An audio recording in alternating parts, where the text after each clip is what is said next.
할렐루야. 성도 여러분, 오늘 우리가 말씀을 전하고자 하는 제목은 탈팬데믹에 대한 묵상이다 라는 큰 타이틀을 가지고 말씀을 전하기를 원합니다. 우리가 벌써 이 코로나 바이러스를 얘기하는 시대를 살아간 지 벌써 2년이 지나가고 있습니다. 이제 우리가 이 시간을 지내면서 많은 사람들이 이야기를 이제는 이제 팬데믹이 끝나고 이제 엔데믹이 됨으로써 새로운 시대가 올 터인데 우리는 바로 그 시대를 준비해야 된다라는 이야기를 하고 있습니다. 사실 코로나 바이러스 우리가 처음 조우했었을 때 사실 많은 사람들이 낯선 존재로 인해서 두려움과 공포를 많이 갖지 않았습니까? 우리들 이야기죠. 사실 낯선 존재라는 게 이 알지 못하는 존재에 대한 막연한 두려움이 있고 이것들이 가지고 오게 될 앞으로의 그런 영향력, 우리 가정에 어떤 영향을 주고 나에게 어떤 영향을 주고 이 사회, 이 나라에 어떤 영향을 줄런지 그런 것에 대한 불확실성 때문에 사람들이 사실 더 많이 어려워하고 두려워하는 마음이 갖기 마련입니다. 이걸 통해서 우리가 흔히들 생각하고 하게 된 말 중에 하나가 인간이라고 하는 존재가 이 정도로 무기력하다라고 하는 것이죠. 사실 우주를 탐험하고 미래를 탐험하며 정말로 이 과학이라고 하는 것이 정말 절대적으로 발전했던 시대를 살고 있음에도 불구하고 눈에 보이지 않는 이 작은 미물에 그야말로 사람들이 속수무책으로 당하는 것을 바라보면서 인간이라고 하는 게 무엇인가 라고 하는 것에 대해서 사실 많은 고민과 거기에 대한 생각을 많이 하게 된 것이 또한 사실입니다. 우리가 이제 어느덧 팬데믹을 벗어나고 있지 않습니까? 그리고 분명한 거는 과학이 발달하고 때가 되면 반드시 우리는 아마 이 시간을 분명하게 벗어날 거라는 걸 우리 모두는 잘 알고 있을 겁니다. 그런데요, 이러한 새로움이라고 하는 거, 이러한 새로운 사건이라고 하는 것이 한번 나타나게 되면 이 새로움이라고 하는 거는 그걸 만나는 조우하는 우리들을 굉장히 긴장하게 만들죠. 그리고 이거의 새로운 사건이라고 하는 건 우리의 삶을 사실 돌아보게 하고 반성하게 하는 그 힘이 그 안에는 있습니다. 왜 그런 거 하냐면 사실 새로움은 왜 그럴까요? 말 그대로 예전에 만나보지 않은 사건이죠. 그렇기 때문에 어떻게 전개되었는지 아무것도 알 수 없습니다. 이 불확실성이라고 하는 거는 사람을 알고 긴장하게 만들고 두렵게 만들고 걱정하게 만들죠. 가정으로 보게 되면 불확실성 때문에 앞으로 어떻게 전개되었는지 걱정과 근심이 앞섭니다. 보이지 않는 한밤중에 내가 놓였다고 한다면 사실 우리가 제일 먼저 하는 건 무엇일까요? 눈을 굉장히 크게 뜨죠. 아무것도 보이지 않습니다. 그런데 눈을 굉장히 크게 뜹니다. 왜? 조금이라도 보려고. 두려움이라고 하는 거는 그러한 특징이 있다고 하죠. 더군다나 범지구적인 이런 사건을 우리가 맞닥뜨렸는데 이제는 한 사람, 한 개인, 사회, 기업 이 모든 것에 엄청난 영향을 끼치고 있는 게 사실 아닙니까? 그런데요, 아이러니한 게 하나 있죠. 뭐냐면요, 이러한 새로운 사건을 우리가 맞닥뜨렸는데 이것이 우리에게 던져주는 그 의미가 무엇인지에 대해서 그리스도인으로서 신앙적으로나 아니면 삶으로 우리가 얼마나 고민하고 있는가라고 하는 겁니다. 살아가는 동안에는 고민을 많이 합니다. 어떻게 헤쳐갈까? 어떻게 이 어려움을 벗어날까? 어떻게 해야 지금까지 살아왔던 그 안정한 삶, 지금까지 살아왔던 익숙한 삶에 머물러 있을까? 라고 하는 것이 목표가 되다 보니까 그것을 위해서 걱정하고 고민하고 최선을 다하죠. 그런데요, 시간이라는 건 흐르면은 익숙해집니다. 익숙해지게 되면 그 마음들이 떠나버리고 우리가 정말로 중요한 것이 남아있는 것이 있지요. 바로 무엇일까요? 이와 같은 새로운 사건을 우리가 만남으로써 이것이 던져주고 있는 그 의미가 무엇인지, 내가 이 팬데믹을 벗어남으로써 과연 그리스도인으로서 어떠한 신앙적인 자세로 나가야 되는지, 삶이라고 하는 걸 어떻게 바라봐야 되는지에 대해서 우리는 고민해야 된다는 거거든요. 만약에 그렇지 않다고 한다면 사실 우리는 심각한 책임 유기가 되지 않을까라는 생각이 듭니다.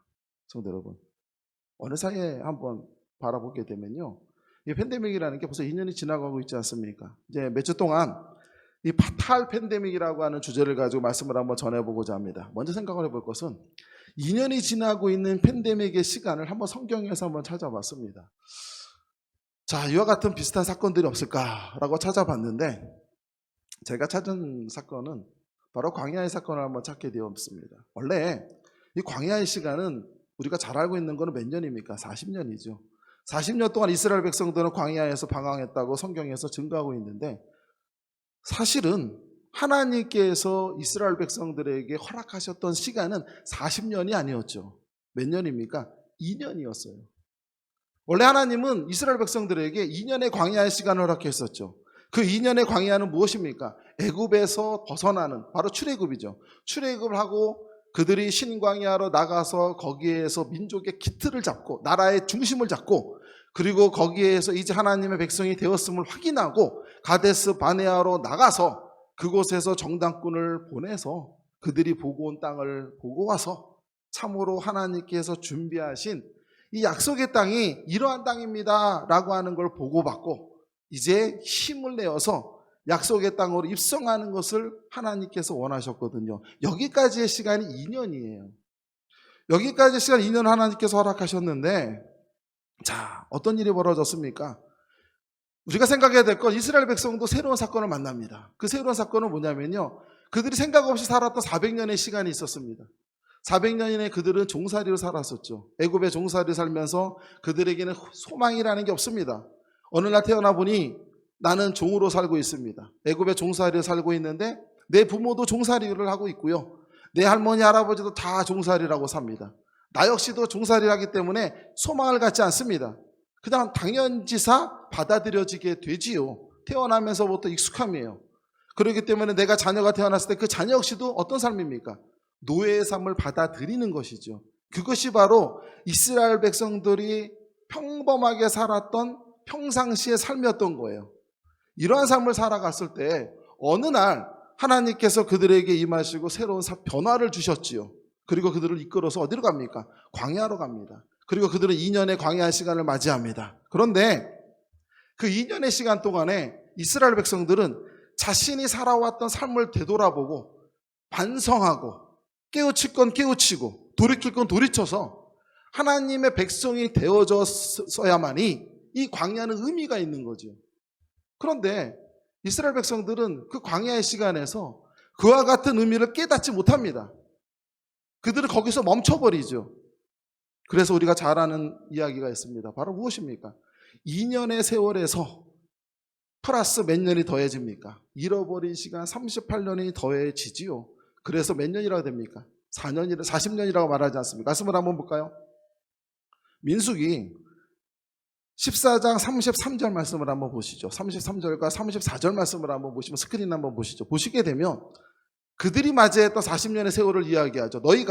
너희의 자녀들은 너희 반역한 죄를 지고 너희의 시체가 광야에서 소멸되기까지 40년을 광야에서 방황하는 자가 되리라. 여기서 말씀하시는 핵심은 바로 무엇인가 하니 원래 하나님은 이스라엘 백성들에게 40년의 시간을 주신 게 아니었죠. 그들에게 준 건 2년의 시간이에요. 그들은 2년이면 충분하다고 본 거예요. 2년이면 자신의 삶을 돌이켜보고 깨우치고 반성하고 어떻게 살아가는 것이 새로운 삶인지를 깨닫기를 원했었는데 그들은 그것을 실패하고 맙니다. 그러니까 결국은 무엇이 됩니까? 잃어버린 시간이 플러스가 되고 말지요. 그래서 34절에 뭐라 얘기합니까? 너희가 정탐한 날 수만큼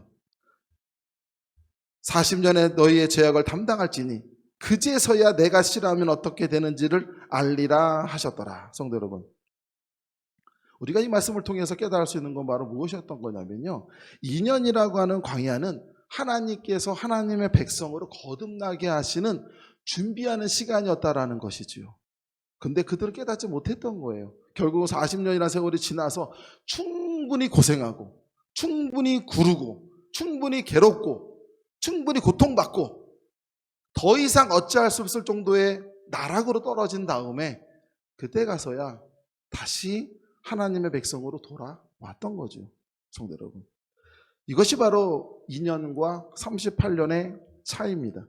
민수기가 우리에게 이야기하는 것은 바로 무엇이냐면요, 새로운 사건이 등장을 하게 되면 이와 같은 새로운 사건이라고 하는 건 그것이 던져주는 의미가 있다라는 겁니다. 우리가 새로움을 만났을 때 그것이 던져주는 의미는 바로 무엇인가 하니 지금까지 살아왔던 삶에 멈춰 있느냐, 아니면 새로운 사건을 통해서 내 삶이 변화되어져 나가느냐, 바로 이것이거든요. 만약에 출애굽의 의미를 깨닫지도 못했던 그들이었지만, 만약 그들이, 우리도 마찬가지입니다. 이 짧지 않은 2년의 세월을 보내고 있지요.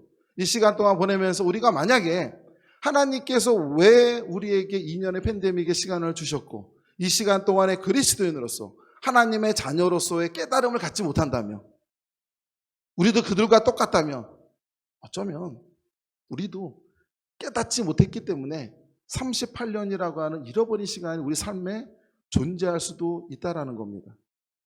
성도 여러분, 이스라엘 백성은요 2년의 광야 생활을 뭐라고 생각했냐면요, 잃어버린 시간으로 생각했습니다. 참 중요한 얘기죠. 이게 왜 중요하냐면요, 이스라엘 백성들은 하나님을 만납니다. 그래서 하나님의 인도하심을 따라 광야로 나가는데, 원래 그들이 원했던 건 광야가 아니죠. 축복과 약속의 땅이었어요. 그런데 하나님이 먼저 준비한 건 축복이 아니라 광야를 준비했던 것이죠. 이건 하나님의 배려였어요. 하나님은 그들과 함께 하는 시간을 가졌고 함께하는 시간을 갖기 위해서 광야를 준비하셨는데, 이스라엘 백성들은 그 광야의 시간을 통해 걸어가면서 이거를 뭐로 봅니까? 잃어버린 시간으로 바라본 거예요. 내가 계획한 게 아니에요. 소망했던 것이 아니에요. 바라봤던 삶의 모습이 아니에요. 그러니까 그들에게 뭐가 됩니까? 잃어버린 시간이에요. 누구의 이야기입니까? 우리의 이야기죠. 우리에게도 팬데믹 2년을 맞이합니다. 그 시간 동안 걸어가면서 우리가 생각했던 많은 부분들은 어느 누구든지 간에 플러스의 삶보다는 마이너스의 삶이 우리 모두에게 있지 않았습니까? 이 마이너스의 삶을 있었을 때 우리는 이렇게 생각을 하죠. 잃어버린 시간이라고. 그들도 그랬다라는 거예요. 여기서 중요한 것은 바로 무엇이냐면, 잃어버린 시간이라고 하는 핵심은 하나님께서 그들에게 던져준 새로운 사건 속에서 변화되지 않고 그들이 살아왔던 삶의 방식대로 살아가다 보니까 그 시간들은 잃어버린 거거든요. 말씀 속에 한번 들어가 볼까요? 먼저 한번 생각을 한번 해보죠. 이스라엘 백성들을 통해서 우리가 팬데믹의 의미가 무엇인지를 한번 생각해 보기를 원합니다. 먼저 이스라엘 백성들은 400년 동안의 익숙한 노예의 삶을 살았다고 그들은 이야기했습니다. 자, 생각을 해보죠. 이스라엘 백성들이 살았던 건 뭐였냐면요, 애굽의 노예로서 400년을 살아갔어요. 근데 우리는 생각을 하기를, 그들은 애굽의 노예였구나, 이렇게만 생각하면 우리는 좀 더 나가야 됩니다. 이스라엘 백성들은 애굽의 노예로 살았지만 그들의 삶의 중심은 바로 무엇이었냐면요, 세상의 중심으로 애굽을 봤던 거예요. 그 당시에는 지금과 같이 세상이 넓은 세상이 아닙니다. 굉장히 좁지요. 그렇기 때문에 많은 사람들이 살고 있는 그 지역만에 국한되어 있을 수밖에 없어요. 이스라엘 백성들이 보고 있는 세상의 중심은 애굽이었어요. 전부가 다 애굽이었어요. 그들은 애굽화가 되기 위해서 노력을 했겠죠. 그들이 살면 바로 그와 같은 삶을 살았던 거거든요. 그리고 그들이 생각을 합니다. 내가 이것에서 벗어나서 좀 더 그들이 새로운 민족으로 나가는 것 자체를 생각하는 게 뭐겠습니까? 모두가 다 사치였던 것 아니겠습니까? 노예가 그들에게는 일반적인 삶의 모습이었던 거거든요. 그런데 하나님께서 그들의 삶에 어느 날 갑자기 개입을 하세요.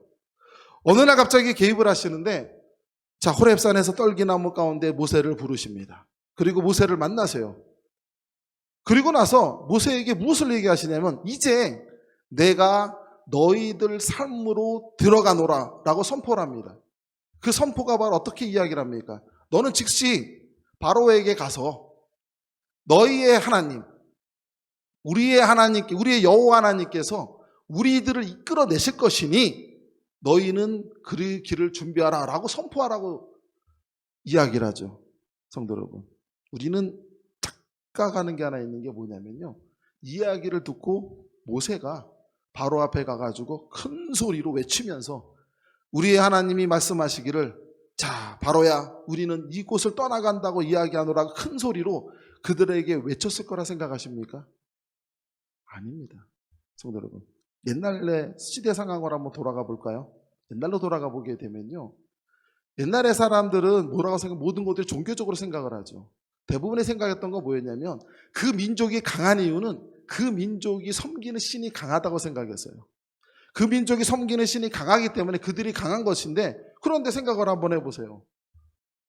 모세는 배운 사람이에요. 그런데 이스라엘은 어떻습니까? 애굽에게 나라를 빼앗긴 민족이에요. 힘이 없는 민족이에요. 근데 그들의 여호와 하나님 신이 나타나서 내가 이 애굽이라고 하는 강력한 나라에서 우리의 민족을 빼낸다고 하니 모세가 들을 때 어떻게 생각했겠습니까?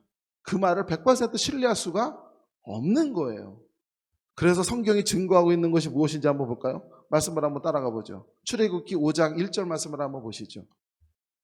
이제부터 하나님께서 우리의 삶에 개입을 하셨을 때 새로운 사건이 등장했을 때 우리는 어떤 모습으로 나타내는지 모세를 통해서 알 수 있습니다. 보시죠. 뭐라 얘기합니까? 그 후에 모세와 아론이 바로에게 가서 이르되 이스라엘의 하나님 여호와께서, 왜 여기서 이스라엘 하나님이라는지 이제 아시겠습니까? 하나님은 누구의 하나님이냐? 이스라엘의 하나님이라 그들은 믿었던 거예요. 이제 민족의 하나님 이스라엘 하나님이 여호와께서 이렇게 말씀하시기를 내 백성을 보내라. 바로에게 하는 얘기예요. 그러면 그들이 광야에서 내 앞에 절기를 지킬 것이니라. 그 다음 뭐라 얘기합니까? 하셨나이다. 여기서 화법을 보게 되면 모세는 굉장히 공손합니다. 이 앞에 나왔지만 좀 무섭게 떨고 있어요. 바로 앞에서 자신감 있게 이야기하는 모습이 아니에요. 이어서 말씀을 한번 볼까? 2절 말씀입니다. 바로가 이르되 여호와가 누구니? 묻는 거예요. 모세에게 던지는 질문이에요. 되게 우스운 거예요. 바로가 보니까 너무 황당한 거예요. 아무것도 아닌 민족이 지금 앞에 와서 뭐라고 얘기하냐면 아무것도 아니어서 힘이 없는 민족의 그 신이 여호와라고 이야기하는데 그 여호와가 내 백성을 이끌어내겠다 하니까 여기에서 바로는 뭐라고 생각하는 거예요? 자신의 신이 더 세거든요. 굉장히 위대하다고 생각하는데 그렇게 이야기하니까 황당하게 들렸겠죠. 그래서 뭐라 얘기합니까? 여호와가 누구니? 내가 그의 목소리를 듣고 이스라엘을 보내겠느냐? 되려 묻죠. 그 다음 이렇게 얘기합니다. 나는 여호와를 알지 못한다. 이스라엘을 보내지 아니하리라. 굉장히 불쾌하게 던져버려요. 한마디로 말해 여호와 하나님 우습격이죠. 여기에서 모세가 하는 말을 한번 보시죠. 3절 말씀입니다. 자, 모세가 힘이 빠졌어요. 갑자기 기가 죽습니다. 그래서 말합니다. 그들이 이르되, 여기서 모세와 아론이죠. 말이 바뀝니다. 뭐로 바뀌었어요? 히브리인의 하나님이에요. 처음에는 이스라엘 하나님이라고 자신의 민족을 이야기했는데 이제는 뭐가 됐냐면 히브리인의 하나님이에요. 히브리인은 누구냐면요, 자신이 부르는 이름이 아니라 주변에 있는 민족들이 이스라엘 백성들을 하대하면서 불렀던 게 히브리인이라고 이야기한 거거든요. 떠도는 자라는 의미예요. 근데 갑자기 모세가 겁이 났어요. 처음에 자신 있게 나와서 자신 있는 것도 아니죠. 조심스럽게 이스라엘 하나님이 우리를 불러내신대 이렇게 얘기하다가 갑자기 뭐라 얘기합니까? 기어 들어가는 목소리로 히브리인의 하나님이 우리에게 나타나셨는데요. 그리고 뭐라 얘기합니까? 우리가 광야로 사흘길쯤 가서 우리의 여호와 하나님께 제사를 드려야 됩니다. 그렇게 하도록 허락해 주세요. 그리고 뭐라 얘기해요? 여호와께서 전염병이나 칼로 우리를 칠까 두렵습니다. 뒤집어서 이야기하면 우리가 그 하나님에게 당할 수 있으니까 바로에게 뭐 얘기하는 거예요? 도와달라고 간청하는 거예요. 성도 여러분, 이것이 바로 새로움이 주는 충격이죠. 이스라엘 백성들은요 400년 동안 노예살이한 민족이에요. 그들에게 어느 날 하나님이 등장을 했는데 그 하나님을 만났던 이스라엘 백성이 어느 날 하루아침에 그래, 이 하나님이 우리의 민족의 하나님이고 이 하나님을 믿으면 우리는 반드시 승리할 수 있고 당연히 우리는 출애굽하며 약속의 땅으로 나갈 수 있어 라고 확신할 수는 없는 겁니다. 우리의 이야기를 한번 해볼까요? 우리의 이야기를 돌이켜보게 돼 우리는 생각을 할 때 이런 생각을 합니다. 2년간의 세월들을 생각을 하게 되면서 우리는 2년 동안에 생각을 할 때 뭐라 얘기합니까? 요 시간만 생각하죠. 아니라는 거예요. 2년이라는 시간은 하나의 충격이죠. 우리가 지금까지 아무 생각 없이 살아왔던 시간들 속에 던져주신 하나님의 충격의 사건이 2년인 것이고요. 그 전의 이야기를 한번 돌아가 보자라는 거예요. 우리가 살았던 이 세상 사람들이 바라보고 있는 것이 무엇입니까? 우리가 이 땅의 삶을 살아가면서 애굽으로 섬긴 것이 있죠. 바로 무엇이에요? 바로 세속화죠. 우리가 이 땅의 삶을 살아가면서 애굽처럼 섬긴 대상이 있는데 우리는 그 애굽처럼 섬기고 그걸 우상화하고 그것을 내 마음의 중심으로 끌어들이고 그리스도인이 되는 목적은 그와 같이 바라봤던 삶의 우상화를 실현하기 위해서 하나님을 수단하고 도구하는 것에 지나지 않았거든요. 그것이 바로 우리들의 삶의 이야기예요.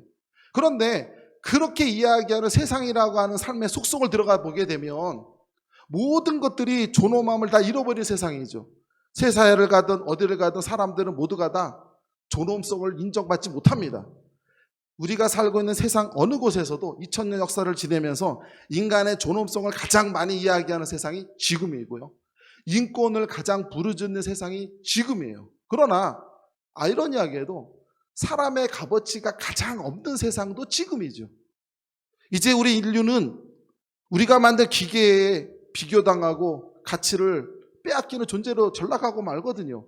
이와 같은 세상에 살고 있는 게 우리들의 삶의 모습이죠. 그런데 아이러니한 건 참 재밌는 건 뭐냐면 이와 같은 과학기술에 대한 혁명을 강조하고 이성을 강조했던 시간들이 거슬러 올라가면 1700년대부터 시작을 합니다. 공교롭게도 400년의 시간이 지나죠. 둘이 바라보면서 어떻게 시간이 비슷할까라 생각을 해요. 아이러니하게 이스라엘 백성들은 400년의 종살이라면서 애굽이라고 하는 환상 속에 살면서 그들은 그곳에 종으로 살았다면 오늘날 살아가고 있는 현대인들은 400년 동안 아무런 생각 없이 살아가면서 세상이 던져주고 있는 떡밥에 받아 먹으면서 노예처럼 우리의 인권을 잃어버리고 존엄성을 잃어버리고 그러고 살아가고 있다는 거거든요. 어느 드라마에서 등장하는 이야기처럼 서로 두 부부가 최선을 다해 삶을 살아갑니다. 열심히 살아가요. 그러고 나서 어느 날 서로 바쁜 삶 가운데 자녀를 돌볼 수가 없으니 어린이집에서 전화가 와요. 이 아이를 누가 데려갈 거냐고. 둘 다 바쁘니 데려갈 사람이 아무도 없어요. 한밤중이 되어서 두 부부가 찾아가서 아이를 업고 등에 업고 걸어가면서 서로 나누는 대화, 이야기가 나오죠. 우리는 열심히 살고 있는 것 같은데, 우리는 참으로 잘하고 있는 것 같은데 뭐가 잘못된 걸까? 왜 우리는 최선을 다하는데 행복하지 않을까? 왜 내 자녀는 하나, 둘도 아니고 셋도 아니고 하나밖에 없는데 이 어린아이는 이렇게 고통받으면서 커야 될까? 무엇이 잘못됐을까? 바로 우리가 살고 있는 세상의 허구라는 거거든요. 우리 이러한 속속에서 우리는 아무런 문제제기 없이 살아가고 있다는 거예요. 그게 우리의 삶이라는 거죠.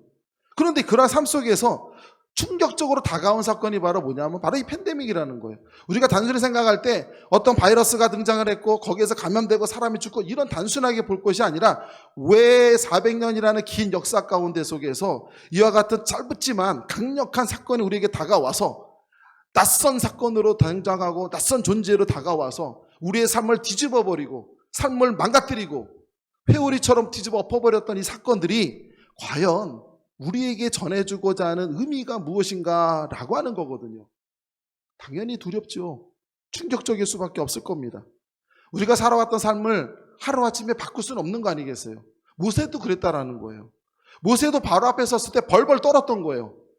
우리가 알고 있는 성경에서 이야기할 때 모세가 던져주고 뭔가 해서 대단한 것처럼 그건 나중에 이야기예요. 아직 하나님이 누군지 그는 경험하지 못했던 사람이잖아요. 그가 벌벌 떠는 모습에서 나타난 것처럼 뭐라 얘기합니까? 히브리 하나님이 그랬다는 거죠. 자, 그러자 바로가 얼마나 웃겼겠습니까? 생각해 보세요. 따지러 왔는데 큰 소리 한번 뻥 쳐버렸더니 갑자기 기가 죽어요. 그리고는 뭐라 얘기하냐면 갑자기 자기 여호와 하나님을 이야기하더니 거꾸로 이제 뭐라 얘기하냐면 부탁을 해요. 도와달라고. 황당하죠. 그러고 나서 말씀을 보죠. 출애굽기서 5장 18절 말씀입니다. 바로가 이제 마지막으로 던져주는 이야기예요. 뭐라 얘기합니까? 야, 쓸데없는 소리 그만하고 그 다음 얘기 뭐예요? 야, 이제 그만 가라. 가서 일이나 해라. 그리고 뭐래요? 집은 너희에게 주지 않을 거야. 이걸 보니까 전에는 집은 줬나 봐요. 이제 집도 주지 않을 테니까 벽돌은 너희가 수량대로 바쳐라. 다른 말로 하면 혹을 때려가 떡 붙이고 온 교육이죠. 바로가 말하기를 쓰잘데없는 소리 하지 말고 이제 너희가 다시 돌아가서 뭐 하라는 거예요? 벽돌을 똑같은 수량으로 만드는데 집도 주지 않을 거니까 이제 알아서 해라.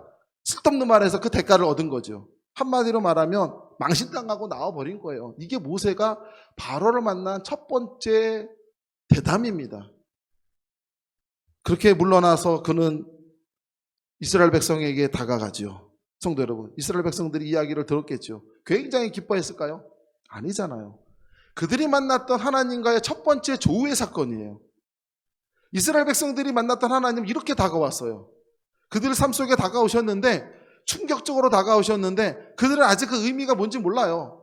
그러다 보니까 그 첫 번째 만남이 얼마나 고귀하고 귀한 건지 모르다 보니까 모세부터 바로 앞에 가서 굴복당하고 나오죠. 그러자 모세가 거기 이스라엘 백성들이 원망합니다. 너 가서 뭐 했냐? 야단을 치고 함성을 지르죠. 그러자 모세가 뭐라 얘기하는지 말씀을 한번 보실래요? 5장 22절입니다. 모세가 여호와께 돌아와서 말하기를 주여 어찌하여 이 백성이 학대를 당하게 하셨나이까? 하나님은 그렇게 하신 게 아니에요. 그런데 모세는 뭐라고 보는 거예요? 여호와 하나님이 힘도 없으면서, 이건 잘 이해하셔야 돼요. 여호와 하나님이 애굽의 신보다도 약하시면서 뭐하러 나를 보내서 망신당하게 하고 이 백성이 더욱더 학대당하게 만들었습니까? 그러면서 뭐라 얘기합니까? 어찌하여 나를 보냈습니까? 성도 여러분, 무슨 얘기입니까? 하나님과 이스라엘 백성이 처음 만났을 때 그들에게 엄청난 혼란이 왔다라는 거예요. 그들에게는 막연한 두려움이 생겼는데, 막연한 변화가 생겼는데 이 변화가 의미를 모르니까 두려울 수밖에 없었던 것이죠. 우리가 처음에 현대인에게 만났을 때 모습과 너무나 똑같지 않습니까? 우리가 처음 만났을 때 사람들이 이야기하죠. 호들갑을 하고, 아니에요. 굉장히 충격적인 거예요. 사랑하는 내 가족이 무너질 수도 있고요. 가정이 무너질 수도 있어요. 어찌 이게 충격이 아닙니까? 이것으로 인해서 두려움을 갖는 건 너무나도 당연한 거예요. 사람들이 공포 가운데 속에서 품어내는 바이러스가 엄청나지 않겠습니까? 우리는 이와 같은 혼란을 똑같이 이스라엘 백성들처럼 겪었다라는 거예요. 성도 여러분, 모세나 우리가 만났던 새로운 사건은 무엇일까요? 첫 번째입니다. 그들은 여호와 하나님을 모세는 만났죠. 오늘날 갑자기 삶 속에 들어오셨어요. 그리고는 그 하나님이 이스라엘 백성을 이끌어내신다고 약속을 하셨어요. 근데 재밌는 건 내가 그렇게 부탁한 적이 없어요. 그냥 하나님의 의지로 하신대요. 그리고 우리에게 뭐라고 던지는 거 아니? 모세에게 던지는 말은 너는 믿고 따르라요. 성도 여러분, 많이 들었던 얘기 아닙니까? 여기서 중요한 건 뭐냐면요, 하나님께서 모세에게 던졌던 핵심은 세상의 중심인 애굽에서 나와라요. 세상의 중심인 애굽에서 나와서 하나님이 인도하시는 그 땅을 향해서 가서 하나님께서 만드시는 그 새로운 역사를 너와 함께 만들어 가자라는 거였거든요. 노예의 삶을 버리라는 거잖아요. 여기서 핵심은 뭐냐면요, 노예의 인생을 버리고 생각 없이 살아가고 무책임하게 살아가는 그 인생을 버려버리고 하나님과 함께 만들어가는 삶은 주체가 되는 거예요. 이제는 뭐가 되냐면 노예에서 주체로 바뀌는 삶을 살라고 하나님께서 그들에게 나타나신 거거든요. 대단한 의미죠. 우리에게도 똑같습니다. 팬데믹을 통해서 하나님 우리에게 던진 충격은 무엇이겠습니까? 우리가 이 땅의 삶을 살아가면서 맹목적으로 끌려다니고 특별한 의미 없이 살아가고 남들이 그렇게 사니까 똑같이 살아가고 우리의 삶이 무엇을 향해서 가고 있는지조차도 문제 제기하지 못하고 따라가고 있는데, 이와 같이 세상에 노예되고 있는 우리 삶의 중심을 이제 무엇입니까? 하나님과 함께 만들어 가자라는 거죠. 그것이 바로 우리에게 던져준 새로움이라고 하는 것을 갖는 의미 아니겠습니까? 성도 여러분, 이렇게 두렵고 덜덜 떨고 있을 때 하나님은 모세에게 어떻게 하셨을까요? 말씀을 한번 볼까요? 출애굽기 6장 2절이에요. 오늘 말씀을 좀 여러 번 보겠습니다. 2절 말씀을 보니까 하나님이 모세에게 말씀하여 이르시되 뭐라 얘기합니까? 나는 여호와시니라. 자, 이제 친절해지셨어요. 하나님이 충격을 주셨는데 충격요법을 받고 모세가 너무 정신을 못 차리니까 이제부터 하나씩 둘씩 가르치십니다. 나는 여호와니라. 그러면서 불쑥 당신을 드러내시고 이제 꿈을 갖는 것이 사치였던 민족에게 비전을 갖게 하세요. 너희에게 새로운 역사를 열어주신다고. 그리고 그 비전의 주인공이 되게 하시겠다고 하나님 뭘 하시냐면 의지의 언약을 가지시죠. 성도 여러분, 성경이 우리에게 던져주고 있는 중요한 말씀의 하두가 무엇일까요? 첫 번째 한번 볼까요? 우리가 가져야 될 생각은 뭐냐면 첫 번째, 세상의 기준이 무엇인가요? 우리가 살아가는 이 세상의 기준이 무엇이냐는 거예요. 과거에는 애굽이었고요. 지금 우리가 살고 있는 세상의 애굽은 과학기술이고 풍요로움이고 이와 같은 삶 속에서 행복이 있고 우리가 많은 걸 갖고 많은 걸 했을 때 정말로 행복하고 축복이라고 이야기하는 그 환상들이거든요. 세상이 만들어낸 신화예요. 이것들이 우리가 애굽이거든요. 이걸 바라보고 우리 살아왔던 거예요. 그런데 하나님께서 이 기준을 흔들어 버립니다. 그게 바로 팬데믹 사건이죠. 이걸 흔들어 버렸던 건 뭐냐면 아무것도 아닌 존재라는 거예요. 인간이 대단하고 위대한 것 같았는데 과학기술 통해서 뭔가 모든 것이 풍요를 통해서 행복을 던져준다는 과학기술이 던져준 모토가 현실로 나타날 줄 알았는데 우리 삶에 등장한 것은 바로 무엇인가 하니 언제든지 한순간에 무너질 수밖에 없는 인간이라는 거죠. 우리는 벌써 다 알고 있어요. 벌써 멀리 동토의 땅들이 녹고 있고 그 속에 숨겨져 있는 수많은 바이러스들이 나올 수도 있고 별별 얘기가 다 나오지 않습니까? 얼마든지 앞으로도 재현될 수 있는 상황이라는 거예요. 인간은 아무것도 아니라는 거죠. 이와 같은 것들을 성경에서 우리에게 문제를 제기한다는 거예요. 성도 여러분, 우리는 어떻게 이 땅의 삶을 살아가야겠습니까? 우리가 두 번째 생각해야 될 것은 바로 무엇일까요? 우리가 삶에서 기준을 바꿔야 되겠죠. 우리가 삶을 살아갈 때 하나님의 은혜 가운데 살아간다라고 하는 거 우리가 이야기하죠. 그런데 이와 같은 새로운 기준을 어떻게 바뀌어 갈 것이냐라고 하는 겁니다. 우리가 이스라엘 백성들과 우리의 삶을 비교해 보죠. 그들도 2년의 광야의 삶을 살면서 하나님과 함께하는 삶을 살았어요. 광야의 2년이라는 건 뭐였냐면요, 그들에게 충격을 주는 시간이 아니라 그 시간 동안 하나님이 함께함으로써 그들의 하나님이 여호와 하나님임을 알게 하는 사건이고 체험하는 사건이었거든요. 그래서 그들에게 무엇을 주셨습니까? 만나와 메추라기를 주셔서 배부르게 하셨고 불기둥과 구름기둥을 통해서 그들을 인도하셨어요. 성도 여러분, 우리는 어떻게 하셨습니까? 우리도 이와 같은 팬데믹 가운데서 우리가 깨닫는 것이 하나 있지 않습니까? 뭡니까? 우리가 두려울 때 우리 무엇 하셨습니까? 성도 여러분, 걱정하고 두려울 때 좌절만 하셨습니까? 아니잖아요. 하나님께 기도했죠. 그리고 소망의 기도를 주님께 쌓아두지 않았습니까? 이것이 바로 하나님과 우리가 가까워지는 시간이 되었을 수 있었다라는 거거든요. 이것은 바로 새로운 사건이 우리에게 던져준 하나의 변화죠. 주님을 좀 더 알아가는 시간이 될 수도 있었다라는 거예요. 바로 이게 핵심이죠. 만약에 광야 2년의 세월을 이스라엘 백성들이 이렇게 보냈더라면, 하나님을 알아가는 시간이고 그들이 변화되는 시간이고 그들이 새로워지는 시간이고 그들이 깨우쳐지는 시간이었다고 한다면 그들은 하나님의 민족이 되었을 거예요. 그런데 그들은 어떻게 했습니까? 자신의 삶을 살아가면서, 광야의 삶을 살아가면서 비교를 했는데 무엇과 비교했냐면 노예 생활했던 그 삶과 비교를 합니다. 우리가 애굽에 살았을 적에는 어땠는데, 우리가 애굽에서 있었을 때는 어떻게 살았는데 지금 이곳에 와서 여기서 굶어 죽는구나, 우린 이렇게 가는구나. 그들은 원망하고 한탄했거든요. 무엇을 모르는 겁니까? 그들은 애굽이라는 곳에서 멈춰버린 거예요. 세상이 바뀌었는데, 하나님을 통해서 새로운 사건을 만나고 변화되었는데 그들은 변화의 중심이 되지 못하고 과거의 삶에 머물러 있을 수밖에 없었다는 거죠. 성도 여러분, 우리는 그래서는 안 된다는 것 아니겠습니까? 우리가 이 시간 동안을 지나게 되면 반드시 시간은 끝나고요, 모든 것이 다 정사가 되겠죠. 그리고 나서 우리가 생각을 할 때 과거를 다 잃어버리고 옛날의 모습으로 돌아가서 하나님과 함께함이 기쁨이요, 하나님께 기도드렸던 시간들 잊어버리고 내가 추구했던 삶, 내가 바라봤던 삶을 똑같이 바라보고 살아간다면 우리는 어떠한 변화도 일어날 수가 없는 것 아니겠습니까? 그것이 바로 멈춤의 사건이죠. 성도 여러분, 우리는 이제 기준을 바꾸는 삶의 모습을 나가야 되지 않겠습니까? 새로움이라고 하는 것은 항상 우리에게 낯선 모습으로 다가옵니다. 그러나 그것은 반드시 우리에게 던져주는 화두가 있는데 변화라고 하는 것이죠. 새로움을 통해서 우리가 변화되고 바뀌라는 것이죠. 성도 여러분, 우리가 하나님의 자녀입니다. 우리는 그리스도인이라고 이야기합니다. 그러면서 내가 살아가는 삶의 기준에서 하나님과 함께하는 삶을 살아가라 라고 하는 건 단순히 그리스도인의 삶을 그렇게 살아가는 행복이기 때문에 그런 차원이 아니에요. 우리가 이 땅의 삶의 핵심을 바라다 보게 되면 우리가 무엇인가에 끌려다니는 인생을 살아가는 삶이지만 주체가 되지 못하지만 오히려 하나님으로 인하여서 우리가 주체가 되고 하나님과 함께 삶을 만들어갈 수 있다는 것 아니겠습니까? 아무쪼록 그러한 의미들을 깨닫고 하나님의 은혜 가운데 머물 수 있는 우리 모든 한국교회 성도들 다 되시기를 주님의 이름으로 축원합니다.